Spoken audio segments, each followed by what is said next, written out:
नमस्कार दोस्तों, मैं मनीष कुमार आपका बहुत बहुत स्वागत करता हूं आपके अपने YouTube channel Manish study point से। दोस्तों आज है 11 अगस्त। तो आज हम 7 अगस्त से लेकर 11 अगस्त की सारी करंट अफेयर घटनाओं पर डिस्कस करेंगे, क्योंकि मैंने 7 अगस्त से और 10 अगस्त तक आपके लिए करंट अफेयर प्रोवाइड नहीं कर सका था। तो पहला क्वेश्चन है, हाल ही में किसके द्वारा एनबी स्टेटस इंडिया 2020 रिपोर्ट जारी की गई है। तो ये एनबी स्टेटस इंडिया रिपोर्ट 2020 ये जारी की गई है भारत के राष्ट्रीय सांख्यिकी कार्यालय के द्वारा, मतलब कि नेशनल स्टैटिस्टिक्स ऑफिस, मतलब कि राष्ट्रीय सांख्यिकी कार्यालय के द्वारा एनबी स्टेटस इंडिया 2020 नामक रिपोर्ट जारी की गई है। और इस रिपोर्ट में यह बताया गया है कि बस 2019 में जो हीट वेव है वो बढ़कर 82.6% तक पहुंच गई है, मतलब कि 157 हो गई है। अगर हम बात करें वहीं राज्यों में कि राज्यों में सबसे ज़्यादा हीट वेव किस राज्य में बढ़ी है, तो वो है पहले नंबर पर है राजस्थान। पहले नंबर पर राजस्थान है और सेकंड नंबर पर है कौन, तो उत्तर प्रदेश है। और इस रिपोर्ट में ये भी बताया गया है कि ये जो हीट वेव है, ये जो हीट वेव में वृद्धि हो रही है, तो इसके कारण भारत में 373 लोगों की मृत्यु भी हो चुकी है। बात करते हैं राष्ट्रीय सांख्यिकी कार्यालय की। तो इसकी स्थापना 1951 में की गई थी, मुख्यालय नई दिल्ली में है और चेयरमैन कौन है एनएसओ के, तो ये हैं बिमल कुमार रॉय। बात करेंगे सांख्यिकी संबंधित कुछ अन्य पॉइंटों की। तो अभी राष्ट्रीय सांख्यिकी दिवस भी मनाया गया था। ये कब मनाया जाता है, तो ये हर वर्ष 29 जून के लिए मनाया जाता है। वहीं बात करें कि विश्व सांख्यिकी दिवस की, तो ये 20 अक्टूबर के लिए मनाया जाता है और ये प्रति 5 वर्ष के बाद मनाया जाता है। और हाल ही में सांख्यिकी के क्षेत्र में उनके योगदान के लिए पीसी महालनोबिस पुरस्कार 2020 से सम्मानित किया गया था। ये किसके लिए सम्मानित किया गया था, तो ये सी रंगराजन के लिए सम्मानित किया गया था। बात करते हैं क्वेश्चन नंबर सेकंड की। तो सेकंड क्वेश्चन है, हाल ही में तजाकिस्तान के आधे हिस्से पर किस देश ने अपना दावा किया है। तो तजाकिस्तान के आधे हिस्से पर ये जो दावा प्रस्तुत किया है, ये किया है चीन ने। तो अभी जो तजाकिस्तान का जो पामीर का जो क्षेत्र है, उसके 45% हिस्से पर चाइना ने अपना दावा पेश किया है। अब बात करें चाइना की, चूँकि ये दावा चाइना द्वारा पेश किया गया है, तो चाइना की राजधानी बीजिंग है, मुद्रा है यहाँ की रेनमिनबी या फिर युआन, और राष्ट्रपति कौन है, तो राष्ट्रपति हैं शी जिनपिंग। वहीं बात करेंगे तजाकिस्तान की। तो तजाकिस्तान की राजधानी दुशानबे में है, मुद्रा है यहाँ की शोमानी, और प्रेसिडेंट कौन है, तो इनका नाम है इमोली रहमान। चलते हैं क्वेश्चन नंबर 3 पर। तो तीसरा क्वेश्चन है, हाल ही में किस देश की सरकार ने शहीद भारतीय सैनिकों के लिए स्मारक का निर्माण करने की घोषणा की है। तो किस देश ने ये जो शहीद भारतीय सैनिक हैं इनके लिए स्मारक का निर्माण करने की घोषणा की है, तो ये की है बांग्लादेश में। और ये घोषणा क्यों की गई है, तो 1971 के बांग्लादेश स्वतंत्रता संग्राम में जो भारतीय सैनिक शहीद हुए थे, तो उन्हीं की स्मृति में ये स्मारक का निर्माण करने की घोषणा की है बांग्लादेश की सरकार ने। अगर वहीं बात करें बांग्लादेश की, तो बांग्लादेश की राजधानी क्या है, तो है ढाका, मुद्रा है टका, और प्राइम मिनिस्टर हैं यहाँ के शेख हसीना, राष्ट्रपति हैं अब्दुल हामिद।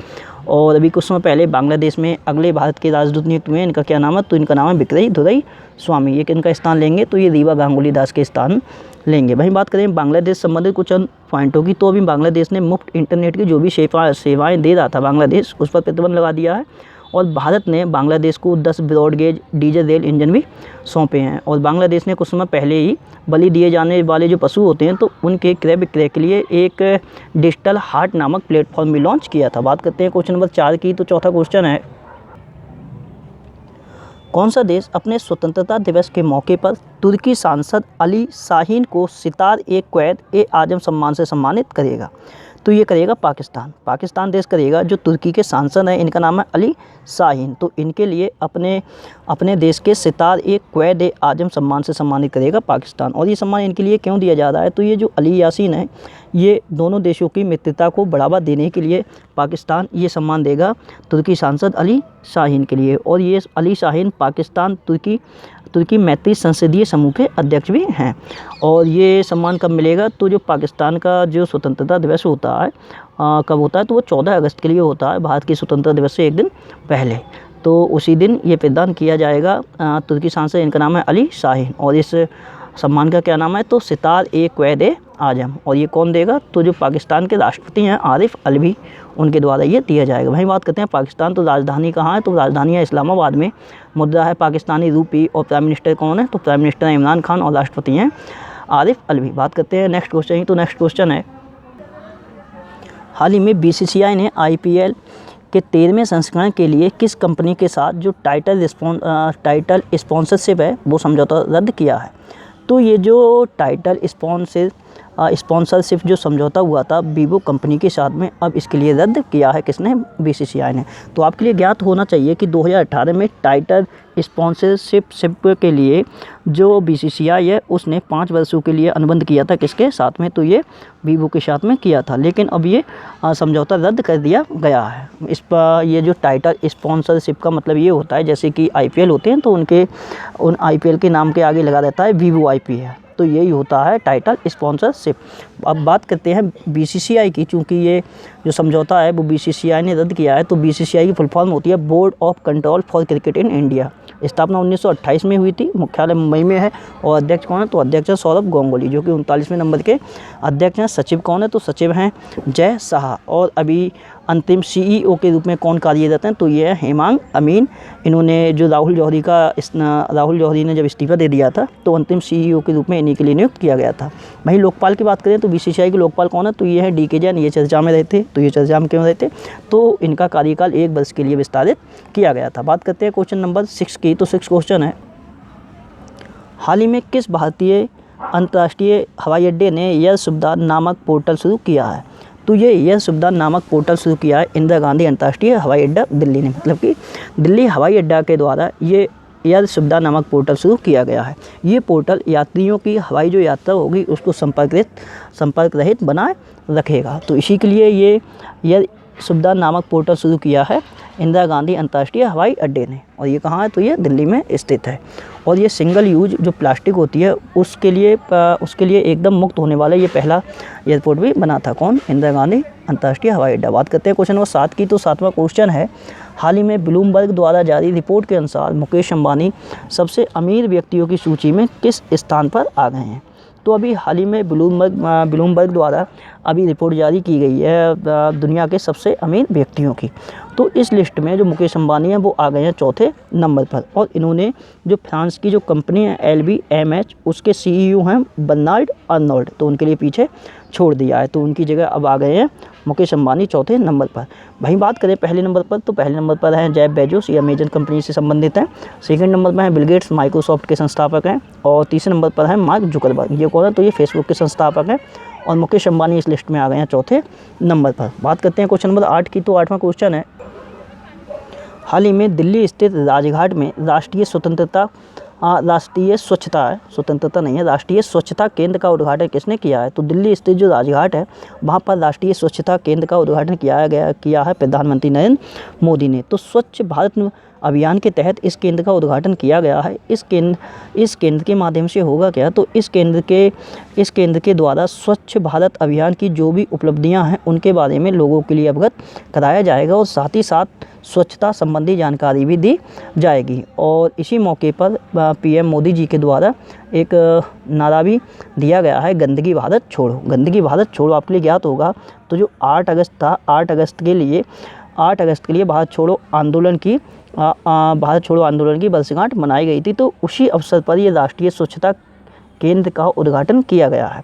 और जो भारत छोड़ो आंदोलन था उसका एक नारा था, उसका क्या नारा था? तो अंग्रेजों भारत छोड़ो। ऐसे ही यही नारा दिया है प्रधानमंत्री ने, और इस नारे का क्या नाम है? तो गंदगी भारत छोड़ो। अब बात करते हैं क्वेश्चन नंबर 9 की। तो 9वां क्वेश्चन है, हाल ही में किस केंद्र शासित प्रदेश ने इलेक्ट्रिक वाहन पॉलिसी लॉन्च की है? तो ये इलेक्ट्रिक वाहन जो पॉलिसी है वो लॉन्च की है दिल्ली स्टेट गवर्नमेंट ने। और ये लॉन्च क्यों की है? तो अपने राज्य में प्रदूषण को कम करने के लिए। अब इलेक्ट्रिक वाहन पॉलिसी से पर्यावरण प्रदूषण का क्या संबंध है? तो संबंध ये है कि इस पॉलिसी के तहत होगा क्या? तो इस पॉलिसी के तहत जो नए इलेक्ट्रिक वाहन खरीदे जाएंगे उनके जो रजिस्ट्रेशन में जो खर्चा आता है, इसके साथ साथ जो रोड टैक्स दिया जाता है वो एकदम माफ़ किया जाएगा, ताकि इलेक्ट्रिकल जो वाहन है वो ज़्यादा से ज़्यादा खरीदे जाएँ। जब इलेक्ट्रिक वाहन ज़्यादा खरीदे जाएंगे तो वहाँ पे पर्यावरण प्रदूषण नहीं होगा। तो यही है, और इसके साथ साथ 1.5 लाख की प्रोत्साहन राशि भी प्रदान की जाएगी। बात करते हैं दिल्ली की। तो दिल्ली के मुख्यमंत्री अरविंद केजरीवाल, और उपराज्यपाल कौन है? तो इनका नाम है अनिल बैजल, और जो हाईकोर्ट है उसके मुख्य न्यायाधीश हैं DN पटेल। बात करते हैं क्वेश्चन नंबर 10 की। तो 10वां क्वेश्चन है, हाल ही में किस राज्य ने किसानों के लिए कश्यू इंडिया ऐप को लॉन्च किया है? तो ये कश्यू इंडिया ऐप नाम से एक ऐप लॉन्च किया है कर्नाटक कर्नाटक की गवर्नमेंट ने। तो कर्नाटक के काजू अनुसंधान निदेशालय ने राज्यों के जो किसान हैं उनको खेती संबंधी जानकारी जैसे कि फसल की खेती हो गई, इसके साथ साथ जो मार्केट डाटा हो गया और अनुसंधान संबंधी जो भी जानकारी होगी वो इस ऐप के माध्यम से किसानों तक पहुंचाई जाएगी। बात करते हैं अब कर्नाटक की, तो कर्नाटक की राजधानी बेंगलुरु में है। मुख्यमंत्री BS येदियुरप्पा है, राज्यपाल है वजुभाई वाला, और कर्नाटक का जो हाईकोर्ट है उसके मुख्य न्यायाधीश हैं अभय श्रीनिवास ओका। अब बात करते हैं क्वेश्चन नंबर 11 की, तो 11वां क्वेश्चन है, हाल ही में महाराष्ट्र सरकार ने ऑनलाइन कक्षाएं शुरू करने के लिए किसके साथ समझौता किया है? तो अपने राज्य में ऑनलाइन कक्षाएं शुरू करने के लिए ये समझौता किया गया है महाराष्ट्र की गवर्नमेंट के द्वारा गूगल के साथ। और इस समझौते के तहत क्या होगा, तो ये ऑनलाइन अपने राज्य में ऑनलाइन कक्षाएं शुरू करेगा कौन? महाराष्ट्र। किसकी मदद से? तो गूगल के सहयोग से। बात करते हैं गूगल की, तो गूगल की स्थापना हुई थी 1998 में, मुख्यालय है कैलिफोर्निया में, CEO हैं सुंदर पिचाई। और गूगल से एक क्वेश्चन और भी याद रखिए कि गूगल ने कुछ समय पहले घोषणा की है कि वह अगले 5 से 7 सालों में भारत में 10 अरब डॉलर मतलब कि 75,000 करोड़ का निवेश भी करेगा। बात करें महाराष्ट्र की, तो महाराष्ट्र की राजधानी है मुंबई में, मुख्यमंत्री हैं उद्धव ठाकरे, राज्यपाल हैं भगत सिंह कोश्यारी, और चीफ जस्टिस कौन है यहाँ के? महाराष्ट्र हाईकोर्ट के। महाराष्ट्र का हाईकोर्ट कहाँ है? तो ये बॉम्बे हाईकोर्ट है, जिसके मुख्य न्यायाधीश हैं दीपांकर दत्त। बात करते हैं नेक्स्ट क्वेश्चन की, तो नेक्स्ट क्वेश्चन है, हाल ही में किस देश ने मिनटमैन थर्ड नामक अंतर महाद्वीपीय बैलिस्टिक मिसाइल लॉन्च की है? तो ये एक अंतर महाद्वीपीय बैलिस्टिक मिसाइल है जिसका नाम है मिनटमैन थर्ड। तो और ये लॉन्च किसने की है? तो ये अमेरिका ने लॉन्च की है। तो इसके लिए कहाँ से लॉन्च किया गया है? तो अमेरिका के कैलिफोर्निया से इसे लॉन्च किया गया है। अब चूँकि ये अमेरिका से लॉन्च हुई है तो अमेरिका की राजधानी है वाशिंगटन DC में, और वाशिंगटन DC में ही मुख्यालय है इंटरनेशनल मॉनिटरिंग फंड का और विश्व बैंक का, और इसके साथ साथ नासा का भी मुख्यालय वाशिंगटन DC में है। और मुद्रा है यहाँ की डॉलर, और राष्ट्रपति हैं डोनाल्ड ट्रंप जो कि 45वें नंबर के राष्ट्रपति हैं। बात करते हैं क्वेश्चन नंबर 13 की, तो 13वां क्वेश्चन है, हाल ही में किस देश में स्थित बंदरगाह पर बड़े पैमाने पर विस्फोट हुआ है? तो ये जो बंदरगाह है ये लेबनान का एक बंदरगाह था और जिस पर भारी मात्रा में एक विस्फोट हुआ है। और ये विस्फोट हुआ क्या है, तो लेबनान में जो बंदरगाह है तो बंदरगाह का जो गोदाम है उसमें 2750 मीट्रिक टन जो अमोनियम नाइट्रेट नामक विस्फोटक पदार्थ होता है वो रखा हुआ था। तो उसी में बहुत बड़ा विस्फोट हुआ था और इस विस्फोट में तकरीबन 137 लोगों के आसपास मौत हुई है और तकरीबन 5000 से ज़्यादा व्यक्ति भी घायल हुए हैं। अब चूँकि ये विस्फोट हुआ है लेबनान में, तो लेबनान की राजधानी है बैरूत में, और मुद्रा है यहाँ की लेबनानी पाउंड, और PM कौन है यहाँ के, तो PM है हसन दियाब इस वर्ष बने हैं। बात करते हैं क्वेश्चन नंबर 14 की, तो 14वां क्वेश्चन है, हाल ही में RBI मतलब कि रिजर्व बैंक ऑफ इंडिया, भारतीय रिजर्व बैंक, तो हाल ही में RBI ने कोविड-19 से संबंधित तनावग्रस्त परिसंपत्तियों के लिए किसकी अध्यक्षता में एक समिति गठित की है? तो RBI ने कोविड-19 से संबंधित तनावग्रस्त परिसंपत्तियों के लिए जो समिति गठित की है वो किसकी अध्यक्षता में, तो ये KB कामत की अध्यक्षता में ये समिति गठित की है। और ये समिति कोविड-19 से संबंधित तनावग्रस्त परिसंपत्तियों के समाधान हेतु सुझाव प्रस्तुत करेगी। मतलब कि ये जो समिति है वो कोविड-19 से संबंधित तनावग्रस्त परिसंपत्तियों के समाधान हेतु सुझाव प्रस्तुत करेगी, जिसकी अध्यक्षता कौन करेंगे, तो ये KB कामत करेंगे। बात करते हैं क्वेश्चन नंबर 15 की, तो 15वां क्वेश्चन है, हाल ही में LIC ने किस बैंक में 4.23% की हिस्सेदारी खरीदी है? तो ये LIC के द्वारा 4.2% जो शेयर हैं वो खरीदे गए हैं यस बैंक के द्वारा। और बात करें कि इससे पहले LIC ने यस बैंक में 0.75% के शेयर भी खरीदे थे, और अब ये दोबारा अब फिर खरीद लिए हैं कितने, तो 4.23%।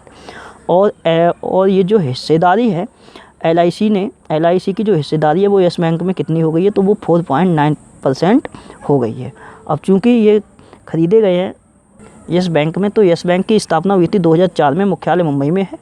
MD और CEO कौन है, तो ये हैं प्रशांत कुमार। और टैगलाइन क्या है इसकी, तो टैगलाइन है एक्सपीरियंस आवर एक्सपर्टीज। वहीं बात करेंगे LIC मतलब कि life insurance corporation of India, जिसकी स्थापना 1956 में हुई थी, मुख्यालय मुंबई में है, और चेयरमैन कौन है, तो इनका नाम है MR कुमार। बात करते हैं क्वेश्चन नंबर 16 की, तो 16वां क्वेश्चन है, 2021 में होने वाले ICC T20 वर्ल्ड कप की मेज़बानी कौन सा देश करेगा? तो 2021 में जो ICC T20 वर्ल्ड कप होगा उसकी मेज़बानी करेगा भारत। अब चूँकि ये ICC T20 वर्ल्ड कप है, अब इसमें एक शब्द आया है ICC, तो ICC फुल फॉर्म होती है इंटरनेशनल क्रिकेट काउंसिल, स्थापना 1909 में हुई थी। मुख्यालय कहाँ है? तो मुख्यालय दुबई में है और दुबई में ही क्या होंगे? तो IPL दुबई में ही आयोजित किए जाएंगे। इस वर्ष के सितंबर माह के आसपास आयोजित किए जाएंगे। CEO हैं मनु साहनी ICC के, और ICC के जो चेयरमैन थे जिनका नाम था शशांक मनोहर, उन्होंने इस्तीफा दे दिया था। तो उनके इस्तीफे के बाद जो अंतिम चेयरमैन के रूप में नियुक्त किए गए हैं, इनका नाम है इमरान ख्वाजा। बात करते हैं नेक्स्ट क्वेश्चन की। तो नेक्स्ट क्वेश्चन है, हाल ही में RBI ने बिना इंटरनेट के कितने रुपए तक ट्रांजैक्शन की सुविधा शुरू की है? तो ये 200 रुपये तक का जो ट्रांजैक्शन है वो बिना इंटरनेट के माध्यम से किया जा सकता है। ऐसी सुविधा शुरू की है RBI ने। तो बिना इंटरनेट सेवा की ये शुरुआत हुई है, मतलब कि बिना इंटरनेट की मदद से आप 200 रुपये तक का ट्रांजैक्शन कर सकते हैं। और जिन क्षेत्रों में इंटरनेट की सेवा नहीं है वहाँ पर डिजिटल ट्रांजैक्शन को बढ़ावा देने के लिए ये सुविधा शुरू की है RBI ने। अब ये सुविधा की है RBI ने शुरू। तो RBI की फुल फॉर्म होती है रिजर्व बैंक ऑफ इंडिया, मतलब कि भारतीय रिजर्व बैंक। स्थापना हुई थी 1 अप्रैल 1935 में। राष्ट्रीयकरण इसका हुआ था 1 जनवरी 1949 में। मुख्यालय मुंबई में है और गवर्नर है शक्तिकांत दास, जो कि 25वें नंबर के गवर्नर हैं। वहीं बात करें कि भारतीय रिजर्व बैंक के पहले गवर्नर कौन थे? तो वो थे ओसबान स्मिथ। और रिजर्व बैंक ऑफ इंडिया, मतलब कि भारतीय रिजर्व बैंक के पहले भारतीय गवर्नर कौन थे? तो ये थे CD देशमुख। वहीं बात करें RBI की, तो RBI से एक क्वेश्चन और भी है, तो मैंने यही नोट कर रखा है कि RBI ने बैंकों को सोने के मूल्य का 90% तक लोन देने की घोषणा की है। मतलब कि RBI जो है अन्य बैंकों के लिए जो गोल्ड लोन देती है, तो वो पहले जो देती थी, तो जैसे गोल्ड की कीमत का वो 75% तक लोन देती थी, लेकिन अब ये बढ़ा के कर दिया है 90%। अगर RBI अब गोल्ड लोन देगी अन्य बैंकों के लिए, तो जो गोल्ड की कीमत है वह, मतलब कि जितना भी गोल्ड है और जिस गोल्ड की कीमत जितनी भी है उसका 90% जो लोन है वो RBI देगी। इसके कहने का मतलब ये है, जैसे कोई भी गोल्ड की अभी कीमत मान के चलें 1000 रुपये है, तो 1000 रुपये का 1000 रुपये का अब 90% मतलब कि 900 रुपये लोन के रूप में देगी RBI। बात करते हैं क्वेश्चन नंबर 18 की। तो 18वां क्वेश्चन है, हाल ही में उत्तर प्रदेश की 1 डिस्ट्रिक्ट 1 प्रोडक्ट स्कीम, मतलब कि एक जिला एक उत्पाद योजना के लिए किसने समझौता किया है? तो उत्तर प्रदेश की 1 डिस्ट्रिक्ट 1 प्रोडक्ट स्कीम के लिए ये समझौता किया है फ्लिपकार्ट ने। और आपके लिए ज्ञात होगा कि उत्तर प्रदेश गवर्नमेंट ने 24 जनवरी 2018 को पारंपरिक शिल्प तथा सूक्ष्म उद्यमियों के लिए ये 1 डिस्ट्रिक्ट 1 प्रोडक्ट स्कीम लॉन्च की थी। और इस स्कीम के अंतर्गत क्या था? तो प्रत्येक जिला अपने ज़िले की पहचान बनाए रखने के लिए कोई विशेष उत्पाद का निर्माण करेगा ताकि उस ज़िले की पहचान बनी रहे। तो वो ये योजना थी। और अब ये समझौता किसने किया है? तो ये हुआ है फ्लिपकार्ट ने ये समझौता किया है। तो इस समझौते के तहत इस योजना से संबंधित जो भी उत्पाद हैं वो ऑनलाइन बेचेगा फ्लिपकार्ट। अब बात करें फ्लिपकार्ट की, तो स्थापना 2007 में हुई थी। और संस्थापक कौन है इसके? तो संस्थापक सचिन बंसल व बिन्नी बंसल है। मुख्यालय इसका बेंगलुरु में है और CEO हैं कल्याण कृष्ण मूर्ति। और उत्तर प्रदेश की बात करें तो उत्तर प्रदेश की राजधानी लखनऊ में है। मुख्यमंत्री योगी आदित्यनाथ जी हैं। राज्यपाल हैं आनंदीबेन पटेल। और उत्तर प्रदेश का जो हाईकोर्ट है इलाहाबाद हाईकोर्ट, उसके मुख्य न्यायाधीश हैं गोविंद माथुर। और अभी उत्तर प्रदेश में 400 बेड वाले कोविड-19 हॉस्पिटल का उद्घाटन किया गया है। और ये कहाँ स्थापित किया गया है? तो ये नोएडा में स्थापित किया गया है। इसका उद्घाटन जो उत्तर प्रदेश के मुख्यमंत्री हैं योगी आदित्यनाथ, उनके द्वारा किया गया है। और ये उत्तर प्रदेश का जो 400 बेड वाला कोविड-19 हॉस्पिटल है, ये hospital bill and Melinda Gates foundation और टाटा ट्रस्ट के सहयोग से बनाया गया है। बात करते हैं क्वेश्चन नंबर 19 की। तो 19वां क्वेश्चन है, हाल ही में देश का पहला हिम तेंदुआ संरक्षण केंद्र कहाँ स्थापित किया जाएगा? तो ये देश का पहला स्नो लेपर्ड कंजर्वेशन सेंटर होगा। और इसको स्थापित किया जाएगा कहाँ पे? तो उत्तराखंड में। उत्तराखंड की किस जगह पर? तो ये उत्तराकाशी नामक स्थान पर इसे स्थापित किया जाएगा। और ये स्थापित क्यों किया जा रहा है? तो जो विलुप्त होती प्रजाति है स्नो लेपर्ड इंग्लिश में बोलते हैं हिम तेंदुआ के लिए, तो जो विलुप्त होती प्रजाति है हिम तेंदुआ की, उसके लिए संरक्षण के लिए ये केंद्र स्थापित किया जा रहा है। और अगर बात करें तो वर्तमान में लगभग 586 के लगभग हिम तेंदुए हैं भारत में। वहीं बात करें कि भारत में जो हिम तेंदुआ है, हिम तेंदुए के लिए कौन सा नेशनल पार्क इम्पोर्टेंट है? तो वो है Hemis national park. Hemis national park ये कहाँ है? तो ये लद्दाख में है। पहले ये जम्मू कश्मीर में पड़ता था, लेकिन ये हेमिस नेशनल पार्क ये हिम तेंदुए के लिए फेमस है। अब ये कहाँ पड़ता है? तो ये लद्दाख में पड़ता है। बात करेंगे देहरादून की, चूँकि उत्तराखंड की, तो उत्तराखंड में ये स्थापित किया जाएगा। तो उत्तराखंड की राजधानी देहरादून है और दूसरी राजधानी अभी गैरसैंण भी बनी है।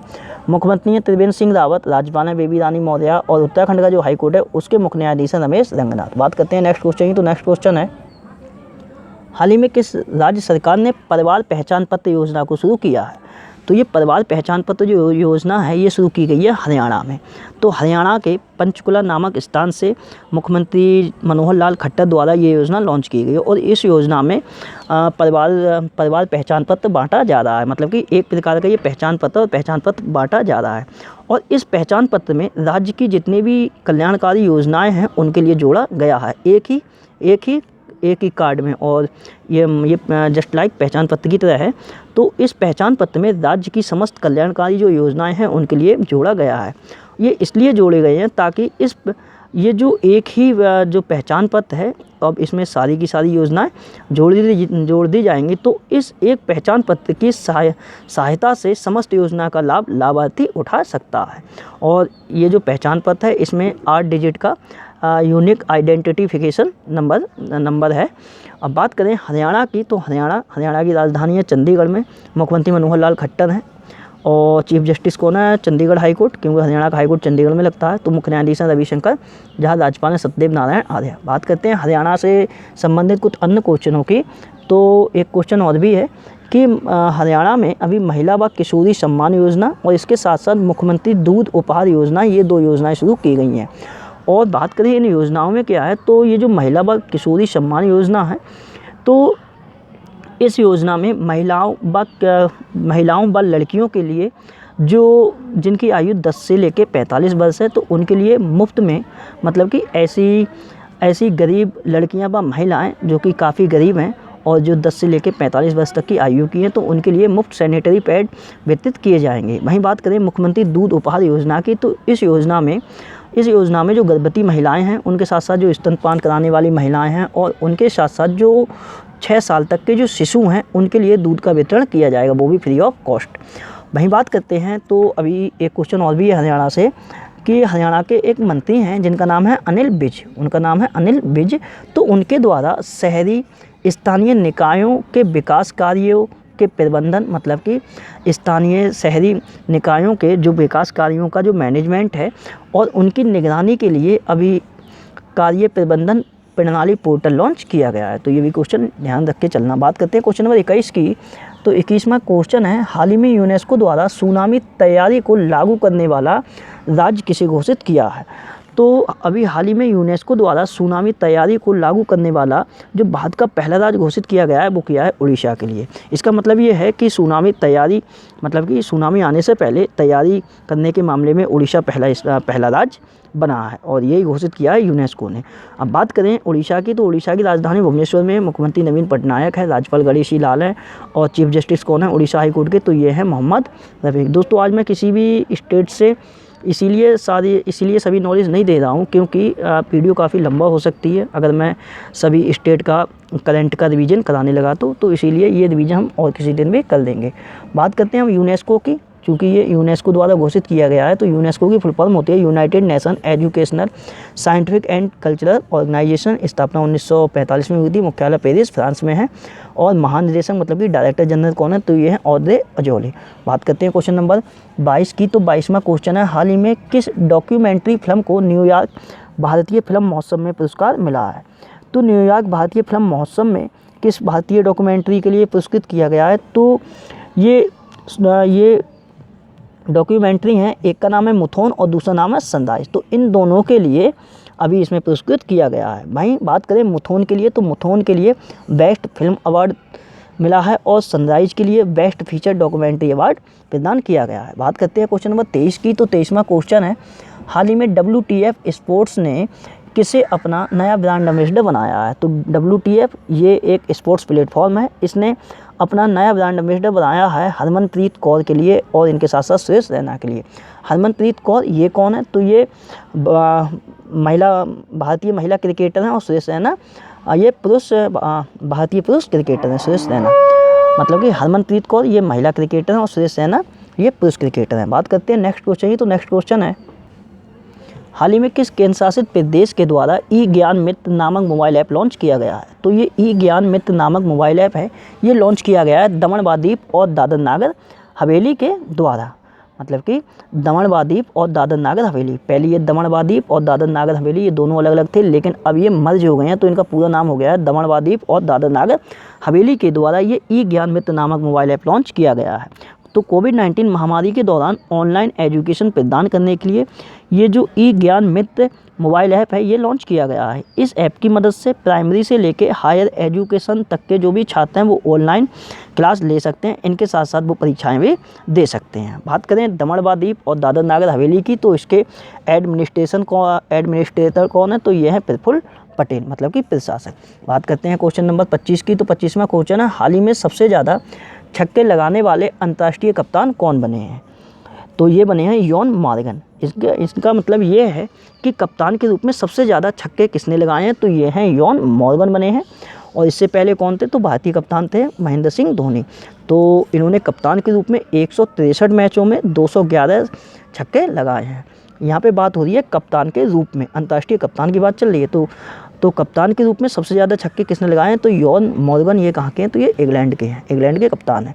बात करते हैं क्वेश्चन नंबर 26 की, तो 26वां क्वेश्चन है, हाल ही में नेशनल बैंक ऑफ बहरीन ने अपने लेन देन बैंकिंग व्यवसाय को डिजिटल फॉर्म में बदलने के लिए किसे चुना है? तो नेशनल बैंक ऑफ बहरीन ने अपने लेन देन बैंकिंग जो व्यवसाय है उसको फुल्ली डिजिटलीकरण करेगी। तो और ये डिजिटलीकरण में बदलने के लिए उसने किसे चुना है? तो ये इन्फोसिस फिनाइकल को चुना है। ये भारत की कंपनी है इन्फोसिस फिनाइकल। और अब यही कंपनी के सहयोग से नेशनल बैंक ऑफ बहरीन अपने आप के लिए फुल्ली डिजिटलाइजेशन करेगी, मतलब कि डिजिटलीकरण करेगी अपनी बैंक का फुल्ली रूप से। बात करते हैं इन्फोसिस की, क्योंकि इन्फोसिस फिनाइकल ये इन्फोसिस की ही कंपनी है। तो इन्फोसिस की मुख्यालय बेंगलुरु में है और इन्फोसिस के एमडी तथा सीईओ कौन है? तो ये हैं सलील पारेख। वहीं बात करें बहरीन की, चूँकि ये बैंक है बहरीन की, नेशनल बैंक ऑफ बहरीन, तो बहरीन की राजधानी मनामा है, मुद्रा है दीनार और प्रेसिडेंट है हमाद बिन ईसा अल खलीफा।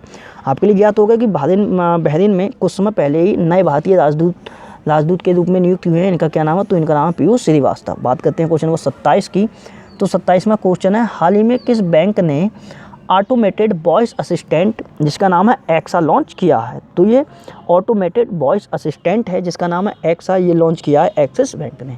चूँकि अभी ये लॉन्च किया है एक्सिस बैंक ने, तो इसका मुख्यालय मुंबई में है एक्सिस बैंक का।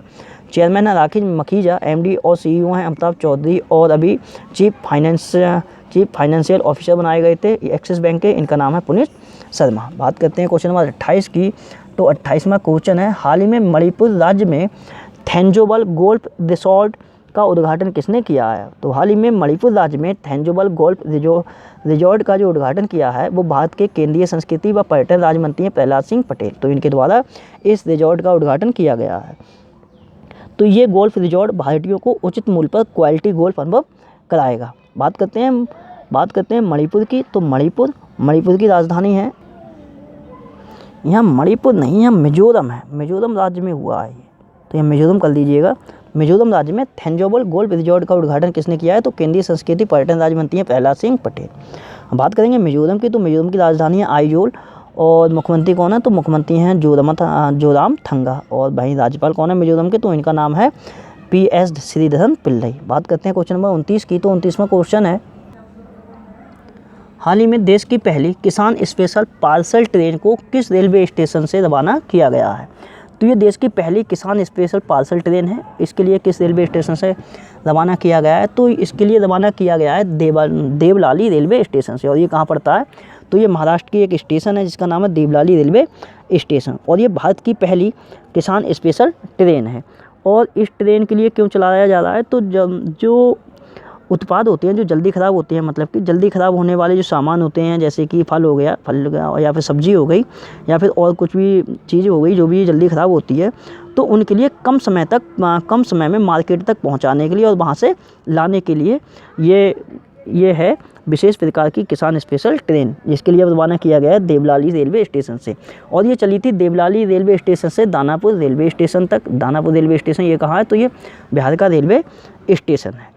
अब बात करेंगे क्वेश्चन नंबर नेक्स्ट की, तो इंडियन रेलवे की यहाँ बात हुई थी, तो इंडियन रेलवे से एक क्वेश्चन और है, तो मैंने यहीं पे नोट कर रखा है कि भारतीय रेलवे ने वास्तविक समय की निगरानी के लिए अभी OHE निगरानी ऐप लॉन्च किया है। OHE मतलब कि इसका मतलब होता है ओवर हेड निगरानी ऐप लॉन्च किया है। और ये ऐप लॉन्च क्यों किया गया है, तो आपके लिए पता होगा कि जो इलेक्ट्रिक ओवरहेड लाइन होती है, तो कभी कभी उसमें टेक्निकल फॉल्ट आ जाता है, जिसके चलते हुए क्या होती है, तो जो ट्रेन होती हैं ट्रेन लेट हो जाती हैं। तो उन्हीं फाल्टों की रियल टाइम इन्फॉर्मेशन देने के लिए ये ऐप लॉन्च किया है, जिसका नाम है OHG निगरानी ऐप।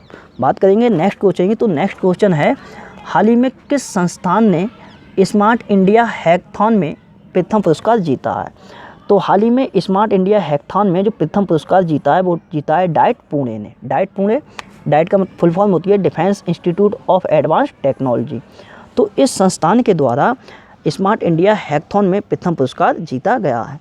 अगर बात करें यहाँ पे defence institute of advance technology की, तो इसका नाम काफ़ी चर्चा में रहा है, क्योंकि अभी इसने कुछ समय पहले मेडिकल बेड आइसोलेशन सिस्टम, जिसका नाम दिया था आश्रय, उसका विकास किया था। और उससे पहले अगर बात करें तो एक अतुल्य नाम से माइक्रोवेव स्टेरिलाइजर भी विकसित किया था डाइट ने। डाइट ये कहाँ है, तो इसका मुख्यालय पुणे में है और चांसलर हैं CP रामनारायण। बात करते हैं क्वेश्चन नंबर 31 की, तो 31वां क्वेश्चन है, हाल ही में हुरून ग्लोबल यूनिकॉर्न 2020 की सूची में भारत किस स्थान पर है? तो हाल ही में हुरून ग्लोबल यूनिकॉर्न 2020 सूची में जो भारत का स्थान है वो है चौथा स्थान। वहीं बात करें इस सूची में पहले स्थान पर USA, दूसरे स्थान पर चीन है और तीसरे स्थान पर है ब्रिटेन, और भारत है चौथे स्थान पर। बात करें ये यूनिकॉर्न, तो यूनिकॉर्न कौन होता है, तो वे कंपनियां जो जिनका मार्केट कैप $1 बिलियन से ज़्यादा हो जाता है वो यूनिकॉर्न कंपनियां कहलाती हैं। और ये चौथे स्थान पर है भारत, और भारत के द्वारा 11 यूनिकॉर्न कंपनियों के साथ ये भारत चौथी रैंक पर है, और पहली रैंक पर है USA। वहीं बात करें तो एक इंडेक्स और भी जारी किया गया है, अभी हाल ही में फ्यूचर ब्रांड इंडेक्स जारी हुआ है। तो इस इंडेक्स में जो शीर्ष पर कंपनी है वो है एप्पल, और फ्यूचर ब्रांड इंडेक्स 2020 में जो भारत की कंपनी है रिलायंस इंडस्ट्रीज, वो है सेकंड स्थान पर। तो ये 2 इंडेक्स हैं। बात करते हैं क्वेश्चन नंबर 32 की, तो 32वां क्वेश्चन है, हाल ही में किस राज्य सरकार ने शहीद महेंद्र कर्मा तेंदुपत्ता संघर्ष नामक सामाजिक सुरक्षा योजना शुरू की है? तो ये शहीद महेंद्र कर्मा तेंदुपत्ता संघर्ष नामक सामाजिक सुरक्षा योजना ये शुरू की है छत्तीसगढ़ राज्य की सरकार ने। अब यहाँ पे जो तेंदुपत्ता होता है, तो तेंदुपत्ता ये क्या होता है, तो ये जो तेंदुपत्ता होता है, ये तेंदुपत्तों का प्रयोग जो बीड़ी होती है, बीड़ी बनाने में किया जाता है। और ये जो योजना है वो तेंदुपत्ता संग्राहकों के लिए शुरू की गई है। अब चूंकि ये शुरू की है छत्तीसगढ़ राज्य ने, तो छत्तीसगढ़ की राजधानी है रायपुर, मुख्यमंत्री भूपेश बघेल हैं, राज्यपाल अनुसुईया उइके हैं, और चीफ जस्टिस कौन है छत्तीसगढ़ हाई कोर्ट के, तो इनका नाम है PR रामचंद्र मेनन। बात करते हैं नेक्स्ट क्वेश्चन की, तो नेक्स्ट क्वेश्चन है, हाल ही में प्रधानमंत्री नरेंद्र मोदी ने एग्रीकल्चर इंफ्रास्ट्रक्चर के लिए कितने करोड़ के फंड की घोषणा की है? तो प्रधानमंत्री नरेंद्र मोदी ने एग्रीकल्चर इंफ्रास्ट्रक्चर के लिए ये कितने करोड़ के फंड है इसकी घोषणा की है? तो ये 1 लाख करोड़ के फंड की घोषणा की है। और ये घोषणा क्यों की गई है, तो एग्रीकल्चर क्षेत्र का जो इंफ्रास्ट्रक्चर है उसके लिए और ज़्यादा मजबूत और ज़्यादा उसे विकसित करने के लिए ये फंड जारी किया जाएगा। और आत्मनिर्भर भारत अभियान को बढ़ावा देने के लिए ये फंड जारी किया गया है। मतलब कि एग्रीकल्चर से संबंधित जो इंफ्रास्ट्रक्चर है उसके लिए और ज़्यादा मजबूत, तो उसके लिए और ज़्यादा विकसित करने के लिए ये फंड जारी किया गया है।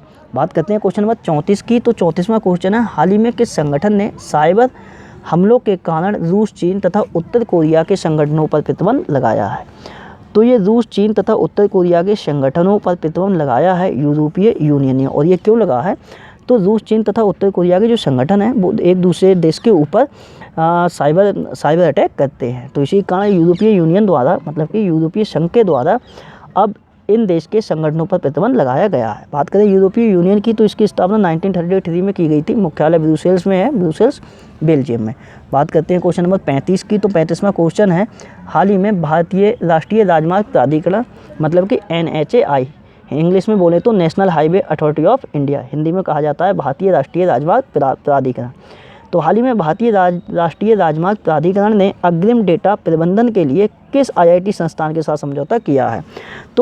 तो हाल ही में अभी NHAI ने ये समझौता किया है IIT दिल्ली के साथ में। और ये समझौता क्यों हुआ है? तो अग्रिम डेटा प्रबंधन के लिए। बात करें अगर NHAI की, तो इसकी स्थापना 1988 में की गई थी। मुख्यालय नई दिल्ली में है और अध्यक्ष कौन है? तो सुखबीर सिंह संधू इसके अध्यक्ष हैं। और ये भी चर्चा में रहे थे, तो क्यों रहे थे? तो अभी पिछले मंथ ही इनका कार्यकाल 6 माह का विस्तार किया गया है इनके कार्यकाल में। बात करते हैं क्वेश्चन नंबर 36 की। तो 36वां क्वेश्चन है, हाल ही में MSME सक्षम नामक पोर्टल किसने लॉन्च किया है? तो ये MSME सक्षम नामक पोर्टल है, ये लॉन्च किया है सिडबी ने।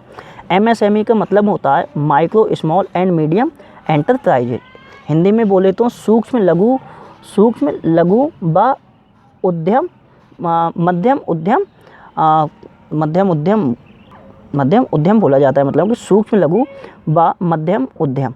तो ये MSME सक्षम नामक पोर्टल है, ये लॉन्च किया है सिडबी ने। और ये MSME के सेक्टर से संबंधित ये पोर्टल है। और बात करें अगर सिडबी की, तो सिडबी की फुल फॉर्म होती है small industries development bank of India. SIDBI की स्थापना हुई थी 1990 में, मुख्यालय लखनऊ में है। अध्यक्ष कौन है? तो अध्यक्ष है मोहम्मद मुस्तफ़ा। और कुछ समय पहले ही सिडबी बैंक के निदेशक नियुक्त हुए हैं, मतलब कि डायरेक्टर नियुक्त किए गए। इनका नाम है देवेंद्र कुमार सिंह। वहीं बात करेंगे MSME से संबंधित कुछ अन्य पॉइंटों की, तो वर्तमान समय में सूक्ष्म लघु व मध्यम उद्यम मंत्री कौन है? तो ये है नितिन गडकरी। मतलब कि MSME मिनिस्टर कौन है? तो ये नितिन गडकरी हैं। और सचिव कौन है MSME सचिव? तो ये है अरविंद कुमार शर्मा है। इनकी नियुक्ति इसी वर्ष की गई है। और MSME दिवस हम कब मनाते हैं? तो ये मनाते हैं हम लोग 27 जून के लिए। बात करते हैं नेक्स्ट क्वेश्चन की। तो नेक्स्ट क्वेश्चन है, हाल ही में किस राज्य सरकार ने न्यायिक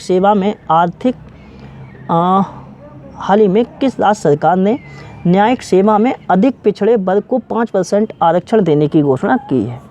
तो ये घोषणा की है राजस्थान राज्य की गवर्नमेंट ने। राजस्थान राज्य की गवर्नमेंट ने जो पिछड़े वर्ग हैं, और पिछड़े वर्ग में कुछ वर्ग ऐसे हैं जो कि बहुत अधिक पिछड़े हुए हैं, तो उनके लिए ये 5% आरक्षण देने की घोषणा की है राजस्थान राज्य की गवर्नमेंट ने। और ये किस में है? तो ये जुडिशियल सर्विस, मतलब कि न्यायिक सेवा में मिलेगा ये आरक्षण।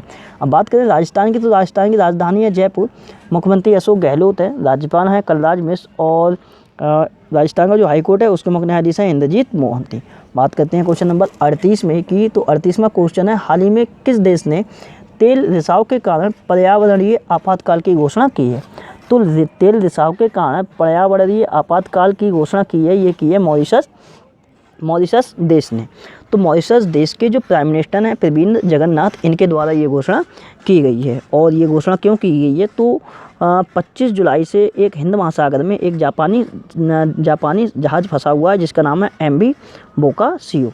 और ये जो जहाज़ फंसा हुआ है, इसके निचले हिस्से में दरार पड़ गई थी, जिसके कारण वहाँ पे तेल का रिसाव हो गया है। और मॉरिशस के आसपास काफ़ी तेल का रिसाव हुआ है, और जिसके कारण मॉरिशस ने पर्यावरणीय आपातकाल की घोषणा की है। और इसी के साथ साथ मॉरिशस ने फ्रांस देश से मदद की अपील भी की है।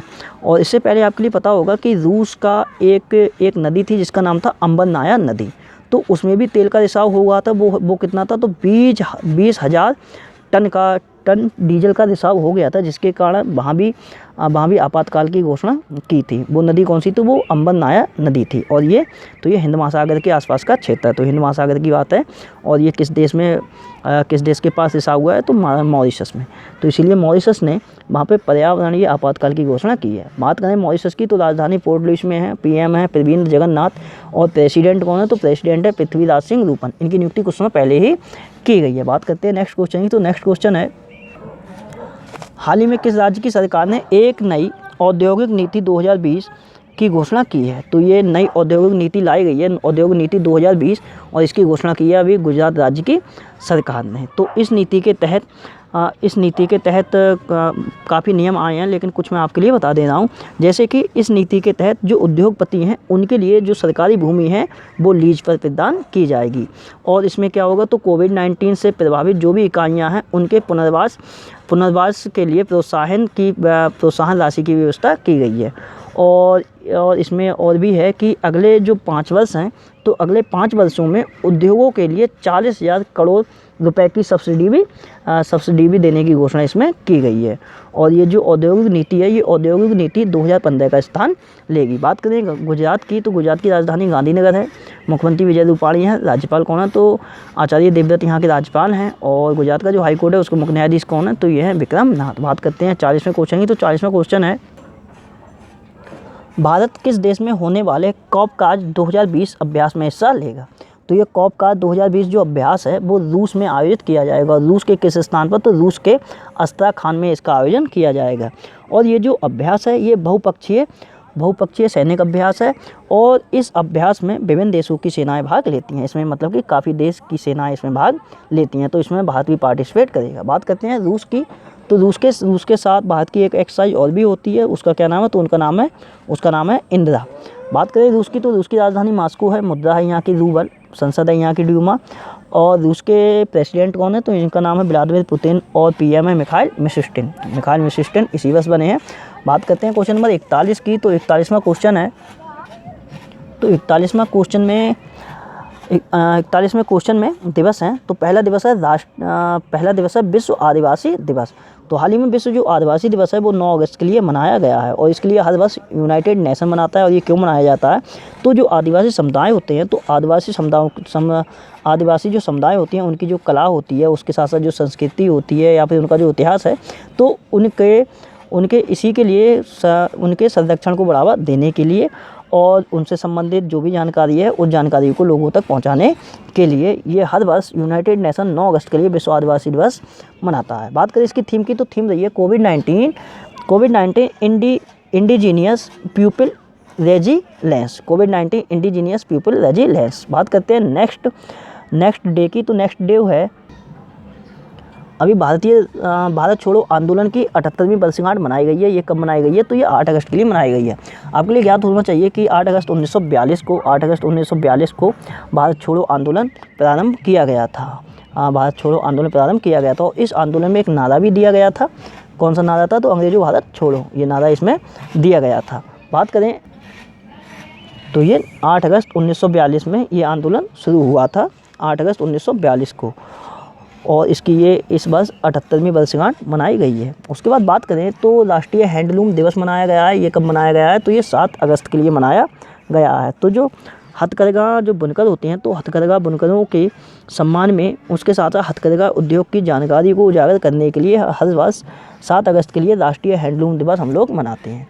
उसके बाद बात करें तो 6 अगस्त के लिए अभी हिरोशिमा दिवस मनाया गया है। हिरोशिमा दिवस 6 अगस्त के लिए हिरोशिमा दिवस मनाया गया है। और 9 अगस्त के लिए नागासाकी दिवस मनाया गया है। और ये दोनों दिवस क्यों मनाए जाते हैं? तो आपके लिए ज्ञात होगा कि जो द्वितीय विश्व युद्ध हुआ था उसमें 6 अगस्त के लिए जो यूएसए मतलब कि अमेरिका के द्वारा जापान का एक हिरोशिमा शहर है उस पर लिटिल बॉय नामक एटम बम गिराया गया था। कब? 6 अगस्त के लिए। और इसके साथ साथ हुआ कहता कि जो हिरोशिमा शहर की जो 90% जो आबादी थी वो ख़त्म हो गई थी। तो इसी के लिए 6 अगस्त के लिए हिरोशिमा दिवस के रूप में मनाते हैं। और ये जो एटम बम गिरा था हिरोशिमा पर, उस एटम बम का नाम क्या था? तो लिटिल बॉय। और यही हुआ था 9 अगस्त 1945 को। 9 अगस्त 1945 को अमेरिका द्वारा अब जापान का एक दूसरा शहर था जिसका नाम था नागासाकी। तो वहाँ पर भी एक एटम बम गिराया गया था। उसका क्या नाम था? तो उसका नाम था फैटमैन उसका नाम था। वहीं बात करें कि इस समय जब ये एटम बम गिराए गए थे तो कोई क्वेश्चन आ जाता है कि उस समय अमेरिका के राष्ट्रपति कौन थे? तो उनका नाम आप ध्यान रख लीजिए, हेनरी ट्रूमैन थे। अब बात करते हैं नेक्स्ट क्वेश्चन की। तो नेक्स्ट क्वेश्चन में निधन है। तो निधन मैंने सब बारी लिख दिए हैं। तो एक निधन हुआ है मुकुंद लथ का। तो ये कौन थे? तो ये बहुत ही फेमस इतिहासकार थे और ये पद्मश्री से भी ये ने सम्मानित किया गया था सरकार के द्वारा। तो ये कौन थे? तो ये इतिहासकार थे। उसके बाद सल्ली एन ग्रेव, इनका निधन हुआ है। ये कौन थे? तो ये एक फिक्शन लेखक थे और ये अमेरिका के थे। 1965 में इन्हें पुलित्ज़र पुरस्कार भी प्रदान किया गया था। वहीं बात करें नेक्स्ट निधन की, तो एक निधन हुआ है आर.डी. प्रधान का। ये कौन थे? तो ये असम जो राज्य है उसके पूर्व राज्यपाल थे आर.डी. प्रधान। एक निधन हुआ है शिवाजी राव पाटिल निलंगेकर का। ये कौन थे? तो ये महाराष्ट्र के पूर्व मुख्यमंत्री रहे थे शिवाजी राव पाटिल। अब इनका भी निधन हो चुका है। और एक निधन हुआ है रामजी प्रधान का। तो राम प्रधान ये कौन थे? तो ये अरुणाचल प्रदेश के पूर्व राज्यपाल रहे थे, इनका भी निधन हो गया है। बात करते हैं क्वेश्चन नंबर 43 की। तो 43वें क्वेश्चन में सारी की सारी बुक्स है।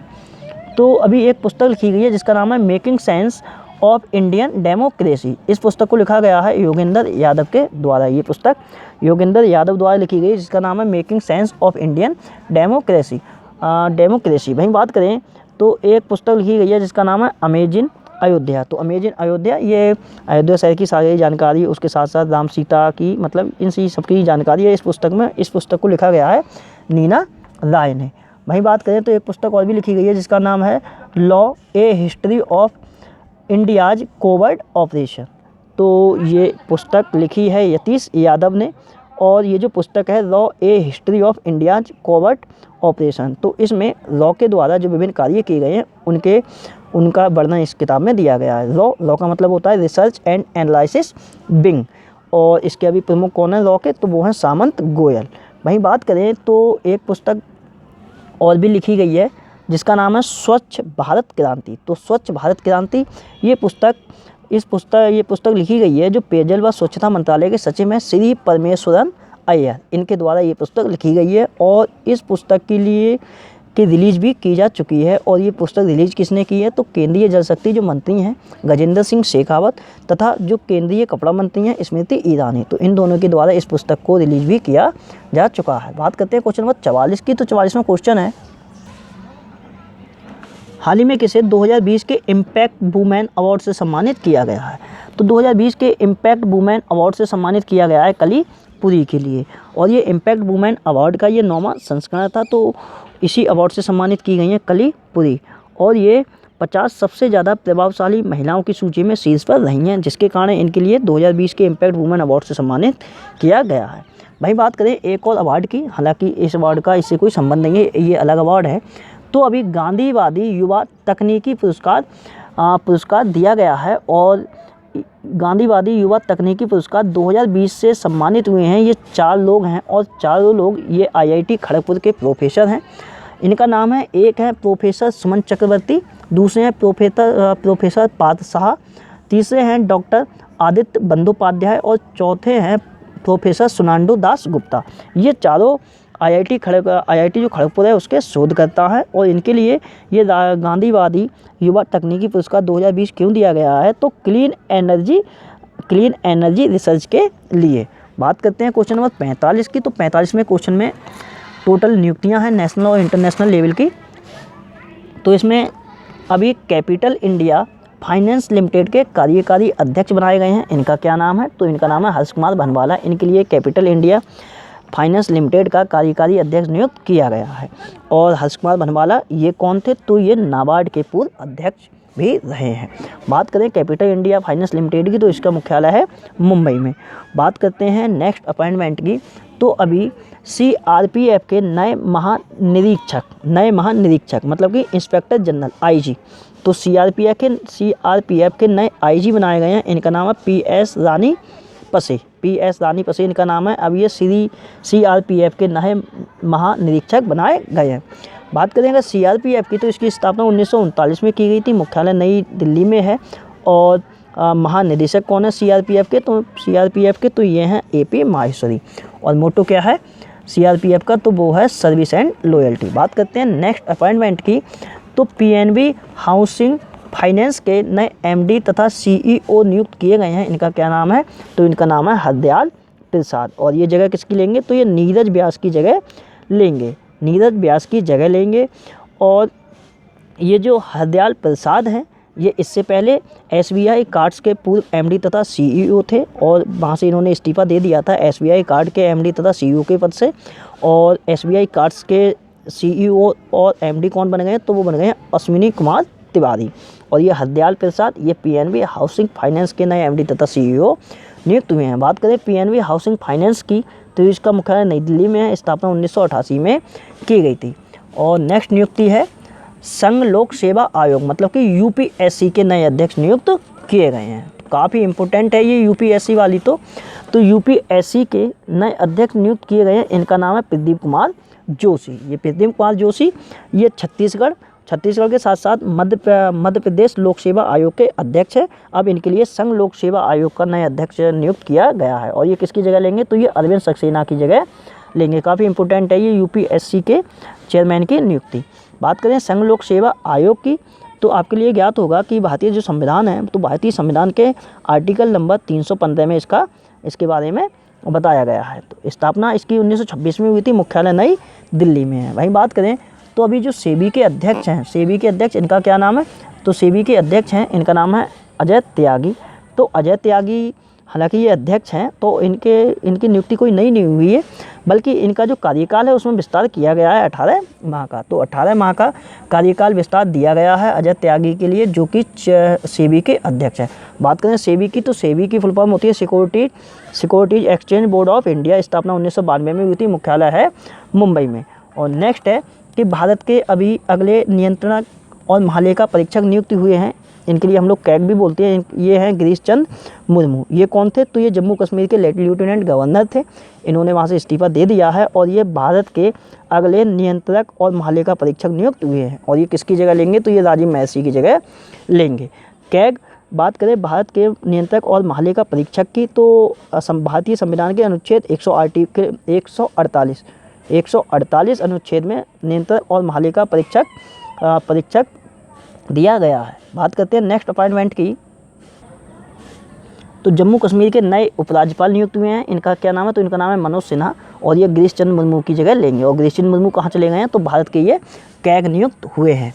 और उसके बाद बात करें तो गयाना के नए प्रधानमंत्री नियुक्त हुए हैं। इनका क्या नाम है, तो मार्क एंथनी फिलिप्स नियुक्त हुए हैं। इन्होंने पदभार ग्रहण कर लिया है। गयाना के बने हैं नए प्राइम मिनिस्टर ये। और गयाना की राजधानी जॉर्ज टाउन में है। मुद्रा यहाँ की गयानीज डॉलर। और प्रेसिडेंट भी यहाँ के नए नियुक्त हुए थे। इनका क्या नाम है, तो मोहम्मद इरफान अली। उसके बाद बात करें तो अभी हाल ही में मणिपुर राज्य के नए मुख्य सचिव के रूप में नियुक्त हुए हैं। इनका नाम है राजेश कुमार। ये मणिपुर राज्य के नए मुख्य सचिव बने हैं राजेश कुमार। और बात करें मणिपुर की, तो मणिपुर की राजधानी इम्फाल है। मुख्यमंत्री हैं एन बीरेन सिंह और राज्यपाल हैं नजमा हेपतुल्ला। वहीं बात करें तो अगली जो नियुक्ति है वो श्रीलंका के प्रधानमंत्री की है। तो श्रीलंका के प्रधानमंत्री ये फिर से बन गए हैं महिंद्रा राजपक्षे। और ये श्रीलंका के चौथी बार प्रधानमंत्री बने हैं। तो प्रधानमंत्री के रूप में इन्होंने चौथी बार शपथ ली है श्रीलंका के प्रधानमंत्री। और इनके लिए जो शपथ दिलाई है वो किसने दिलाई है, तो इन्हीं के भाई ने ही दिलाई है। भाई ने इसीलिए दिलाई क्योंकि इनके भाई ही हैं वहाँ के राष्ट्रपति। इनका नाम है गोतबाया राजपक्षे। और ये महिंद्रा राजपक्षे ये किस पार्टी से संबंधित है, तो श्रीलंका पोडुचन पेरामुना पार्टी है ये। तो अभी 5 अगस्त के लिए चुनाव हुआ था, तो उसमें ये इनकी पार्टी ने जीत हासिल की थी। तो ये श्रीलंका के अब चौथी बार प्रधानमंत्री बन जाएंगे। बात करें श्रीलंका की, तो इसकी 2 कैपिटल हैं, कोलंबो और श्री जयवर्धनेपुरा कोट्टे। मुद्रा यहाँ की श्रीलंकाई रूपी है। और राष्ट्रपति कौन है, तो राष्ट्रपति इन्हीं के भाई हैं गोतबाया राजपक्षे। तो दोस्तों ये थी सारी करंट अफेयर घटनाएं जो कि मैंने आपसे डिस्कस कर दी। वीडियो जरूर लंबी हो गई है, लेकिन आप लोग एक बार इसे जरूर देख लीजिएगा। मेरे द्वारा बनाई हुई वीडियो अगर आपके लिए पसंद आती है तो मेरे चैनल मुनीष स्टडी पॉइंट के लिए लाइक करें, शेयर करें, सब्सक्राइब करें। वीडियो को टाइम देने के लिए बहुत बहुत धन्यवाद। आपका दिन शुभ हो।